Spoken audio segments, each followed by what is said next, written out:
Hello, welcome to Unit 2 of our course.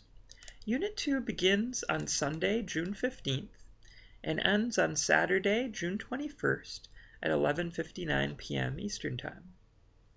In this unit, we will be exploring the Cold War. The Cold War was a very long period of tension and struggle, primarily between the United States and the Soviet Union.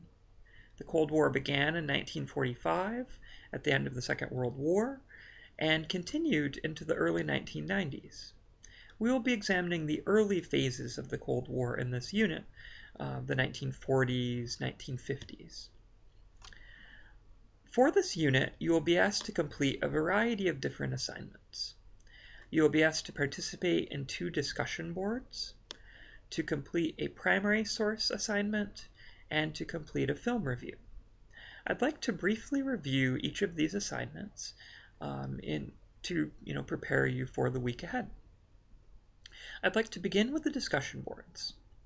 Your initial response to each of the 2 discussion boards for this unit is due on Thursday. Your responses to other students' comments are due on Saturday. So just make note of that. The first discussion board for this week deals with the origins of the Cold War. How did the Cold War begin? This is an interesting question in a variety of ways, I think. One thing to note is that the United States and the Soviet Union were actually allies during World War II, from 1941 to 1945.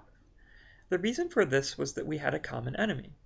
The United States and the Soviet Union were both fighting against Nazi Germany, and the Soviet Union was actually very crucial to the Allied victory during World War II, as was the United States, of course. So how did this alliance deteriorate so quickly into a period of hostility and near conflict between the 2 great superpowers? The narrative is somewhat complex on this issue, and I think it lends itself well to a discussion.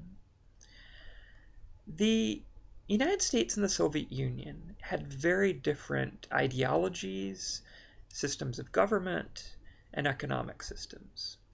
The United States was committed to a democratic system of government, albeit an imperfect democracy, but still to some sort of democratic system. The United States was also committed to a system of free market capitalism, where private companies would produce and sell goods and services for profit. In contrast, the Soviet Union was a dictatorship. Only a single political party was allowed to exist, the Communist Party. The Soviet Union in the late 40s and early 50s was ruled by an incredibly brutal dictator known as Joseph Stalin. That was actually not his given name at birth, but a name that he later took, meaning essentially Joseph Steel. Stalin was responsible for the murder of millions of people within the Soviet Union during his brutal dictatorship. No free discussion of ideas was permitted within the Soviet Union. The Soviet Union also had a command economy, an economy where all aspects of the production of goods and services were controlled absolutely by the central government. These 2 systems are clearly incompatible. Democracy and dictatorship are in contrast, in conflict. A free market capitalism and a command economy are clearly radically different from each other. At the end of World War II, the United States occupied the western half of Europe, and the Soviet Union militarily occupied the eastern half of Europe. And there was no agreement, really, on how to go forward. Well, there was an agreement, in a sense. The Yalta Agreement had been put in place near the end of World War II. The Soviet Union and the United States and Great Britain had agreed to the Yalta Agreement. But the Soviet Union quickly violated this agreement. Under the terms of the Yalta Agreement, the Soviet Union was supposed to organize free and democratic elections in Eastern Europe after World War II. This, in fact, never took place. The Soviet Union installed pro-communist dictatorships in every country in Eastern Europe, from Poland, Czechoslovakia, Hungary, etc. Anyone who opposed communism in these areas were imprisoned or executed. And very quickly there emerged tension, hostility, and rivalry between the United States and the Soviet Union. The United States sought to promote a particular form of liberal democracy and free market capitalism in Western Europe, whereas the Soviets installed a sort of pro-communist system in Eastern Europe. And there was really no compromise between the two sides. And very soon both sides were building up weaponry, and an arms race escalated between the United States and the Soviet Union, which very easily could have erupted into a war. Actually, the world was very fortunate that a war did not erupt between the United States and the Soviet Union in the late 1940s or in the 1950s during this period of extreme tension between the two sides. So I will be interested to hear your thoughts on the origins of this conflict. The second discussion board question for this week relates to the Cold War within the United States and a specific aspect of it known as the Red Scare. There was a tremendous fear of communism in the United States in the late 1940s through the mid to late 1950s. This was known as the Red Scare. There's a tremendous fear that communists were at work within the United States government, within various corporations and industries, and that communists would ultimately overtake the United States. In fact, there was a very small Communist Party in the United States, with a few tens of thousands of members. But in reality, this Communist Party within the United States posed a relatively minimal threat to the country. Certainly the communists in their small numbers, there's no realistic way that they could have overtaken the United States government. Another fear was espionage activity, that communists in the United States were passing secrets to the Soviet Union.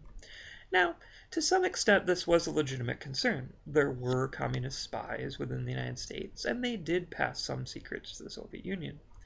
However, there became a sort of irrational hysteria about this during the late 1940s and early 1950s, where people began to believe that huge numbers of communists were at work within the United States government, passing secrets to the Soviet Union. Many people have discussed an analogy between this Red Scare and the witch hunts that took place, in 18th century America. One person who was very involved in this Red Scare hysteria was Senator Joseph McCarthy from Wisconsin. Joseph McCarthy claimed that he had a list of names of communists working within the United States government. And Joseph McCarthy put extreme pressure on the administration of President Harry Truman to root out, to search out, and eliminate communists working within the United States government. In fact, McCarthy's claims were false. He had no list of communists working within the United States government. He simply used this issue as a demagogue to increase his own popularity, support, and power, and to attack the Truman administration as well.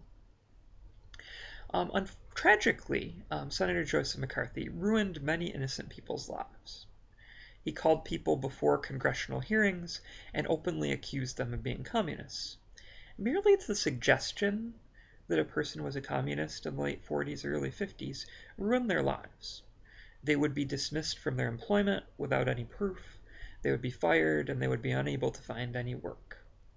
This happened to Hollywood directors and actors. This happened to teachers and professors and academics, to people from all walks of life, from federal government employees, from postal workers, found themselves losing their jobs due to unfounded accusations that they were associated with communism. Truman responded to these suggestions by creating a internal investigative apparatus. Under the McCarran Internal Security Act, the federal government, the executive branch of the federal government, began to investigate federal employees. In the early 50s, anyone working for the federal government was subjected to extreme scrutiny to try to discover whether they were secret communist spies. This included not only high-ranking officials who had access to sensitive information, but to your average postal worker who was not regularly handling secret government information. And the FBI conducted these investigations. If you were working for the federal government in the early 50s, at some point you would be investigated. You would be called into a room by FBI agents. You would be hooked up to a lie detector test and asked a variety of questions about your political beliefs and personal life. In the early 50s, these questions were very sensitive. I mean, nothing was left untouched. People were asked about their sexual activities by the FBI. Individuals were asked if they were homosexual or if they had ever had any sort of homosexual relationship. People were asked if they had a gambling problem, how much alcohol they consumed under lie detectors. And huge numbers of federal employees were fired from their jobs as a result of this.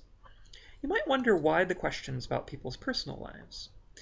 The rationale for this, and I think it's a fairly illegitimate rationale, but the rationale was this.